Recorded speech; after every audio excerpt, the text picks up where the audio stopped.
जय हिंद दोस्तों, स्वागत है आप सभी को मेरे YouTube channel Kajal with education में। तो हमने नेक्स्ट वीडियो में एनसीईआरटी मैथ क्लास 10 का प्रश्नावली 1.1 का सारा क्वेश्चन बता दिए हैं। अब 1.2 का हम बताएंगे। तो देखिए, हम बना रहे हैं और वीडियो को एंड तक देखिएगा, ठीक है।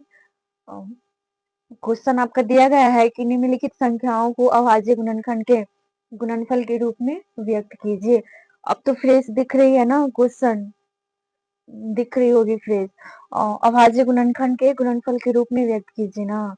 तो पहला क्वेश्चन है, तो देखिए, पहला, दूसरा, तीसरा, चौथा और पांचवा। पहला में यानी 5 गो क्वेश्चन दिया, हम पांचों सॉल्व करेंगे, ठीक है। 140 है, तो यहाँ पे हम 140 को एलसीएम करेंगे। 70 दूना 140,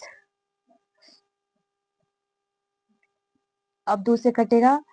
35 दूना 70 और 5 सत्ते 35। अब देखिए, इसका आ गया इतना, लिख लेंगे 2 गुने 2 गुने 5 गुने 7। अब देखिए, 2 गो 2 है ना, तो 2 का स्क्वायर हो जाएगा, तो हम यहाँ पे 2 का स्क्वायर दे देंगे और गुने 5 गुने 7। आपका क्वेश्चन में दिया गया था कि अभाज्य गुणनखंड के गुणनफल के रूप में व्यक्त कीजिए, तो हमने गुणनखंड के गुणनफल के रूप में व्यक्त कर दी पहला। अब दूसरा क्वेश्चन हम बना रहे हैं, दूसरा भी देख लीजिए। 156 है ना, तो 156 का हम फिर से एलसीएम करेंगे। 2 से कटेगा, 2 सत्ते 14, 2 अठे 16, 78 दूना 156। अब फिर से 2 से कटेगा, 2 तिया 6, 2 नवा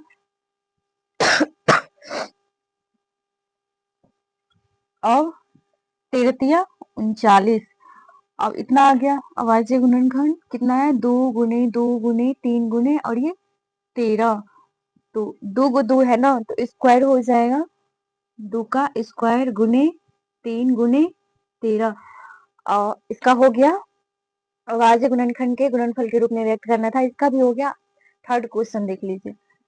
3825 है ना, तो देखिए 3 से लगा के देखते हैं।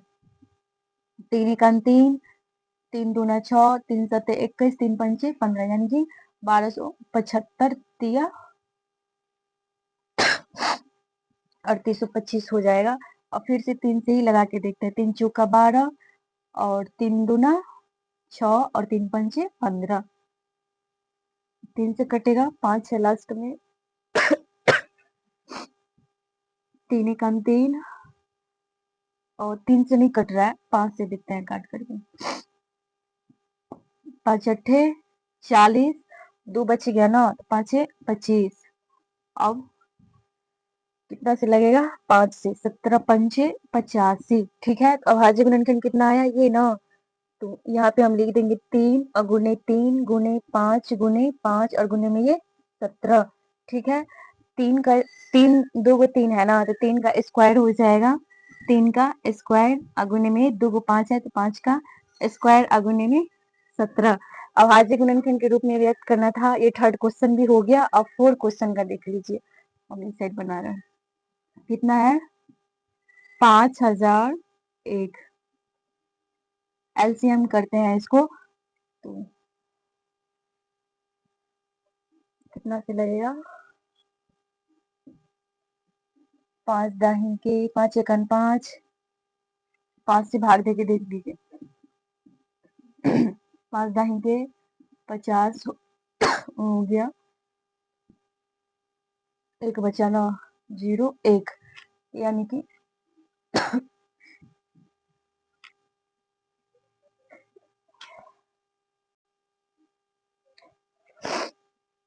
इतना आ गई। तो अब देखिए, हम लगा रहे हैं इसको। लास्ट में 1 है, तो हम 7 से लगा के देखते हैं। 7 एकन 7, भाग दे के निकाल लेते हैं। 7 चौक 28 और 2 बच गया, 7 तिया 21, यानी कि 143 हो गया। इसको मिटा रहे हैं। अब 143 कितना से कटेगा, हम 11 से 3 है ना, तो लास्ट में हम 11 से काट 11 का 11, 11 का 11 और 11 तिया 33, यानी कि 13 हो गया।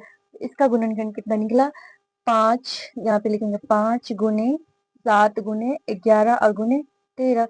इसका तो कोनो 2 बार नहीं आया है, मिस तो नहीं करे, तो इसका यहीं तक रहेगा अभाज्य गुणनखंड। अब 4 क्वेश्चन भी हो गया, हम 5 क्वेश्चन बना रहे हैं। देखिए 5 क्वेश्चन कितना दिया गया है 7429।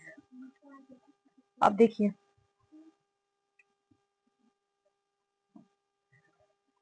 7429 है, तो इसको हम 17 से लगा के देखते हैं। 17 से भाग दीजिए 7429 को, 17 चौका 68, 14 में से 8 गया तो 17 दिया,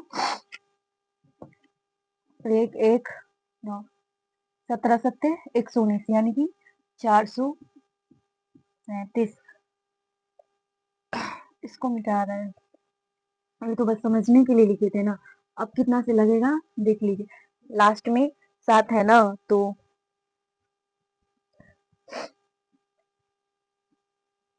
19 से हम देखते हैं भाग दे करके। 19 से 19 दूना 38 और 13 में से 8 गया तो 5, 19 दिया 57, यानी कि हो जाता है 23 से। अब तो नहीं कटेगा, 23 आ गया ना, तो हम इसका यही लिख देंगे 17 गुने 19 अगुने में 23। अभाज्य गुणनखंड के गुणनफल के रूप में व्यक्त कीजिए। तो हमने 5 क्वेश्चन को अभाज्य गुणनखंड के गुणनफल के रूप में व्यक्त कर दी, और पहला का सारा क्वेश्चन कंप्लीट हो गया। और मुझे उम्मीद है कि आप लोगों को समझ में आ गया होगा, और समझ में आया तो वीडियो को लाइक कीजिए, कमेंट कीजिए, सब्सक्राइब करना नहीं भूलिएगा। ठीक है, धन्यवाद। देखिए